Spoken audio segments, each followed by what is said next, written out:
Hello viewers, welcome to Shivanya stories. మీరు కనుక ఛానల్ని ఫస్ట్ టైం చూస్తున్నట్లు అయితే ఛానల్ని సబ్స్క్రైబ్ చేసుకోండి. అలాగే కథపై మీ విలువైన ఒపీనియన్ని కామెంట్ రూపంలో తెలియజేయండి. ఇక కథలోకి వెళ్దామా? Mister Ravan part 4. Flight announcement వినపడటంతో ఆర్వి అనుకి బాయ్ చెప్పి వెళ్ళిపోయింది. ఆర్వి సెండ్ ఆఫ్ అవ్వగానే అను ఆఫీస్కి బయలుదేరింది. వర్క్ చేయడం కోసం కాదు, శామ్యూల్పై కోపంతో జాబ్ రిజైన్ చేయడానికి. నేరుగా ఆఫీస్కి వెళ్ళి రిజైన్ లెటర్ టైప్ చేసి శామ్యూల్ ఛాంబర్కి వెళ్ళింది. డోర్ వరకు అయితే స్పీడ్గా వెళ్ళింది. కానీ అక్కడికి వెళ్ళగానే డోర్ నాక్ చేయబోతూ ఆగిపోయింది. 2 క్షణాల పాటు తన మెదడుకి కాకుండా మనసుకి పని చెప్పింది, ఆలోచించమని. చిన్న గొడవకి మంచి జాబ్, ప్రేమించిన వ్యక్తిని వదలడం అవసరమా అని మనసు హితబోధ చేస్తుంటే మధ్యలోకి మెదడు ఇన్వాల్వ్ అయిపోతూ, అతను నీ ఫ్రెండ్ని తక్కువ చేసి మాట్లాడాడు అను.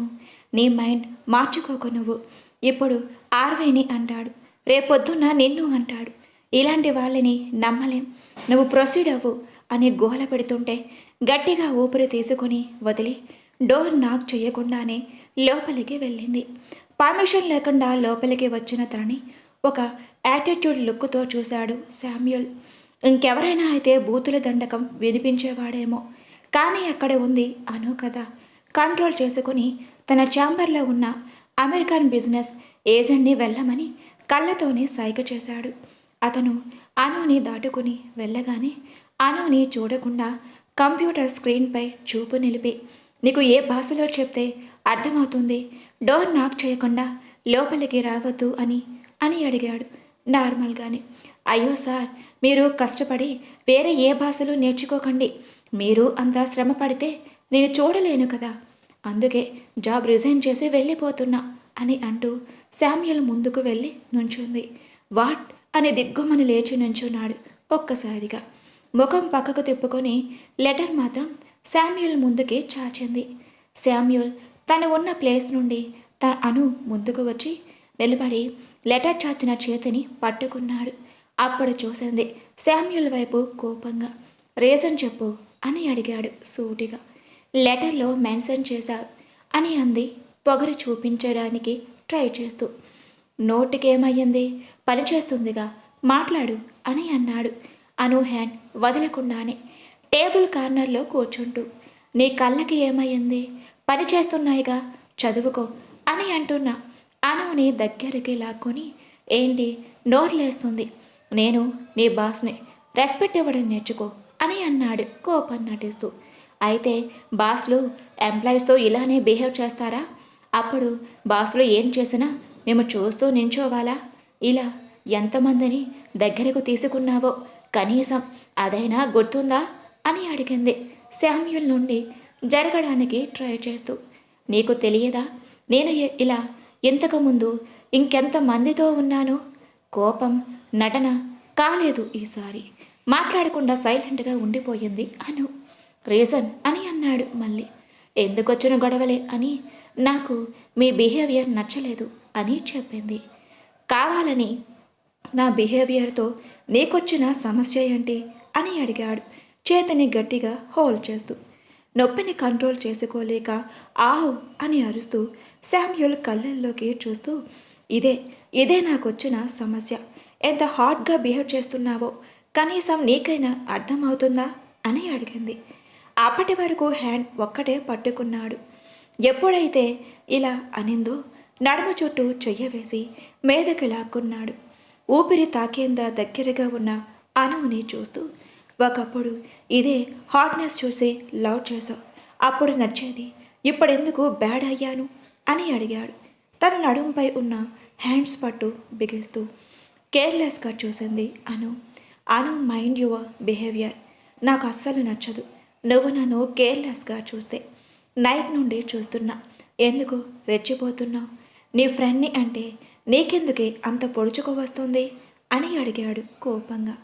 మీ ఫ్రెండ్ని చీట్ చేసిందనే కదా నా ఫ్రెండ్ని నువ్వు తిట్టింది, నువ్వు అతనికి ఇచ్చే ఇంపార్టెన్స్ నేను నా ఆర్వీకి ఇవ్వకూడదా అని అడిగింది అంతే కోపంగా. అను హ్యాండ్ వదిలి, ఇప్పుడేమంటావు అని అడిగాడు. అను లెటర్ ముందుకు పెట్టగానే శామ్యుయల్ తీసుకొని తన టేబుల్ పైకి విసిరి get out and stay away from మీ అని అన్నాడు బేస్ వాయిస్తో. శామ్యుల్ సడన్గా అలా అనేసరికి అను షాక్ అయినా ఆ అవమానం భరించలేక వెంటనే అక్కడి నుండి వెళ్ళిపోతుంది. వెళ్తున్న అనుని 2 క్షణాల పాటు చూసి టేబుల్పై ఆర్డర్లో ఉన్న ఫైల్స్ విసిరికొట్టాడు శామ్యుల్. కాలిఫోర్నియా ఫ్లైట్ ల్యాండ్ అయ్యింది. క్యాబ్లో రిషి ఉండే స్కూల్కి వెళ్ళింది ఆర్వి. మార్నింగ్ టైం అవ్వడంతో నేరుగా స్కూల్కే వెళ్ళి రిషి క్లాస్ టీచర్ని అడిగింది రిషితో మాట్లాడాలి అని. ఆమె వెయిట్ చెయ్యమని చెప్పి కాసేపటికి రిషితో కలిసి వచ్చింది. ఆర్వీని చూడగానే రిషి పరుగున వచ్చి ఆర్వీ మోకాళ్ళ వరకు తాను ఉంటే గట్టిగా హక్ చేసుకుని లవ్ యూ మామ్ అని అంటూ ఏడిస్తే ఆర్వీ మనసు కూడా భారంగా అయిపోయింది. రిషితాకి 6 ఏళ్ళు. ఇప్పుడు 3rd క్లాస్ చదువుతుంది. తెలివైనది, అందమైన మోము, చందమామలానే ఎదుటివారిని ఆకట్టుకునే ముఖ కవలికలు, ఎప్పుడు పెదాలపై ఉండే చిరునవ్వు. 4 ఏళ్ల వయసులోనే 1st క్లాస్లో జాయిన్ చేశారు వాళ్ళ అమ్మ. 2nd స్టాండర్డ్ వరకు ఇండియాలోనే చదివింది రిషి. ఇప్పుడు పరిస్థితుల ప్రభావం వల్ల యూఎస్ఏ రావాల్సి వచ్చింది. రిషిని ఎత్తుకొని స్కూల్ సరౌండింగ్స్లో ఉన్న ఓ మెటల్ బెంచ్పై కూర్చోబెట్టింది. పక్కనే తను కూడా తన బ్యాగ్లో నుండి చాక్లెట్స్ తీసి ఇస్తూ తీసుకో రిషి, చాక్లెట్స్ మీ హాస్టల్లో నో ఎంట్రీ అన్నావుగా అని అంది నవ్వుతూ. రిషి కనీసం చాక్లెట్స్ వైపు చూడకుండా పేరెంట్స్ కూడా నో ఎంట్రీ, అప్పుడు నువ్వు కూడా నిన్ను నాకు ఇచ్చాయి మామ్ అని అడిగింది జాలిగా. అవడానికే చిన్నపిల్లే కానీ ఆర్వి తిరిగిన సమాధానం చెప్పకుండా అడిగిన తన కోరికకు కన్నీరే సమాధానం అయ్యింది. వెంటనే రిషి తలని గుండెలకు హత్తుకొని జుట్టుపై ముద్దు పెట్టుకుంది ఆర్వి. ఆర్వి ఏడుస్తుంది అని అర్థమై తన నుండి విడివడి ఆర్వి కన్నీళ్లు తుడుస్తూ why are you crying mom, నేనేమైనా మిస్టేక్ చేశానా అని అడిగింది ప్లీజ్ ఫేస్తో చూస్తూ. రిషి ముఖంలో తన చైల్డ్హుడ్ ఫ్రెండ్ శైలు పోలికలు తెలుస్తుంటే చనిపోయిన శైలు గుర్తుకు వచ్చింది. తన కారణంగా దూరమైన శైలుని గుర్తు చేసుకొని మరి అంత ఏడ్చింది ఆర్వి. ఆర్వీని చూసి రిషి కూడా ఏడుస్తూ ముఖం పెట్టేస్తే అప్పుడు తనని తాను కంట్రోల్ చేసుకొని రిషితో సరదాగా మాట్లాడింది. ఓ అరగంట తర్వాత స్కూల్లో నుండి టీచర్ వచ్చి సారీ మేడం టైం ఓవర్ అని చెప్పి రిషి వైపు వెళ్తుంటే ఆర్వీని టైట్గా హక్ చేసుకుంది రిషి. ఆర్వి రిషి ఫేస్ హోల్డ్ చేసి టీచర్తో లోపలికి వెళ్ళి రిషి నేను మళ్ళీ 2 డేస్లో వచ్చి నిన్ను మన ఇంటికి తీసుకువెళ్తాను అని చెప్పింది. ప్రామిస్ అని అడిగింది రిషి. హామ్ అని రిషి నుదుటిపై ముద్దు పెట్టుకోగానే రిషి కూడా నవ్వుతూ ఆర్వి బొగ్గపై ముద్దు పెట్టుకొని టీచర్తో కలిసి లోపలికి వెళ్ళింది. వెనక్కి తిరిగి చూస్తూ రిషిని అక్కడ వదిలి వెళ్ళడం ఆర్వికి కూడా ఇష్టం లేకపోయినా రిషి తనతో ఉంటే సేఫ్ కాదు అని హాస్టల్లో జాయిన్ చేసింది. కొన్ని నెలలుగా ఇదే ప్రక్రియ. టెక్రాస్ ఆర్వి జాబ్ చేస్తూ 2 వారాలకొకసారి కాలిఫోర్నియా వచ్చి రిషిని చూసి వెళ్తుంది. ఫ్లోరిడాకి వెళ్లాల్సిన ఫ్లైట్ టైం అవ్వడంతో రిషి పూర్తిగా లోపలికి వెళ్ళగానే మళ్ళీ ఎయిర్పోర్ట్కి బయలుదేరింది. కాలిఫోర్నియాలో టు ఫ్లోరిడా ఫ్లైట్ టేకాస్ అయ్యింది. వద్దు అనుకుంటూనే సుదీర్ఘ ఆలోచనలోకి కోరిపోయింది ఆర్వి. కళ్ళు మూసుకొని సీట్ వెనక్కి వాలింది. ఒకప్పటి తన జీవితంలో ధర్మేంద్ర, శైలు పేరెంట్స్ వీళ్ళే ఉండేవారు. ఒక్కొక్కరుగా తన కథల నుండి తప్పుకున్న అతి ముఖ్యమైన పాత్రలు అవి ఒక్క ధర్మేంద్ర మాత్రమే. అదే సమయంలో విధి వల్ల దగ్గరైన కొన్ని రాక్షస బంధాలు వాళ్ళ వల్లే ఇప్పుడెలా ఉంది. ఒక రకంగా వాళ్ళ వల్లే ఆత్రేత్య పరిచయం కూడా. ఆత్రేత్య ఆ పేరు వినగానే ఒకప్పుడు ఒళ్ళు జలధరించేది ఆర్వీకి. కానీ ఇప్పుడు అదే పేరుపై ఎనలేని ప్రేమ. ఇప్పుడు ఆ పేరు ఉంటే ఒళ్ళు కంపిస్తుంది తనకి తెలియకుండానే.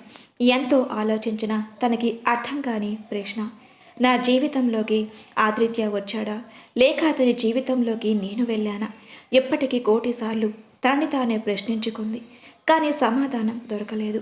బహుశా అవసరం నిమిత్తం ఆర్వి ఆత్రికి దగ్గరైతే ప్రేమ ద్వారా తమ బంధాన్ని బలపరిచి ఉంటాడు ఆత్రేత్య. ఇదే వాళ్ళ కలయిక మూలం అయి ఉంటుంది. సుమారు 6 గంటల ప్రయాణం తర్వాత అంటే సాయంత్రం 7 గంటల సమయంలో ఫ్లోరిడా చేరుకుంది. అలవాటైన ఇల్లే కాబట్టి డైరెక్ట్గా నేఫుల్స్ హౌసెస్కి క్యాబ్ బుక్ చేసుకొని వెళ్ళింది. దారంతా ఒకటే అనుమానం. ఆదిత్య నన్ను రాణిస్తాడా? కనీసం నేను చెప్పేది వింటాడా?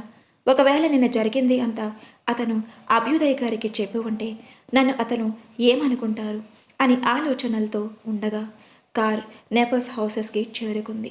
మనసంతా అలజడి, ఏదో తెలియని కలవరం.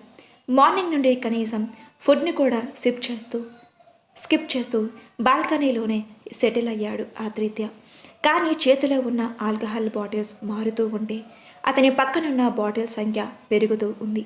తల కింద హ్యాండ్స్ పెట్టుకొని అదే రిలాక్సింగ్గా చైర్లో కూర్చొని మబ్బుల చాటున ఉన్న నక్షత్రాలను చూడడానికి ప్రయత్నిస్తున్నాడు. అప్పుడే ధైర్యం చేసి ఆదిత్య గదిలోకి వచ్చాడు రామయ్య. చేతులు నలుపుకుంటూ చైర్లో వెనక నిలబడి ఆద్రి బాబు అని పిలిచాడు. రెస్పాన్స్ లేదు ఆదిత్య నుండి. మిమ్మల్ని కలవడానికి ఆర్వి అనే అక్షరం బయటకు రాకుండానే రానివ్వకు అని చెప్పి కళ్ళు మూసుకున్నాడు.